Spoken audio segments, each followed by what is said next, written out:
Profit అనమాట. అది morning time అంటే ఈవినింగ్ టైము. అదే నైట్ 10 తర్వాత చేసుకుంటే 10 కిలోమీటర్లు 20 నిమిషాల్లో వెళ్ళిపోవచ్చు, 15 నిమిషాల్లో వెళ్ళిపోవచ్చు, అలా ఉంటుంది. అదే ఇప్పుడు 10 నిమిషాలు 40 మినిట్స్లో వచ్చాను. 12 కిలోమీటర్స్కి 1 అవర్ పైన అనమాట. అసలు ఎంత అలసిపోయినానంటే చాలా అలుపు వచ్చేసింది.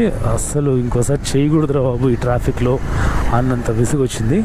సో మామూలుగా 10 తర్వాత వీక్ డేలో ఎలా ఉంటుందో, వీక్ డేలో 10 తర్వాత ఎలా ఉంటుందో బైక్ ట్యాక్సీ చేసుకుంటే అది నెక్స్ట్ వీడియోలో మొత్తం చూపిస్తాను. వీకెండ్స్లో మీకు చూపించే కదా 7.5 అవర్స్లో మనకు 1200 అలా ప్రాఫిట్ వచ్చిందనమాట.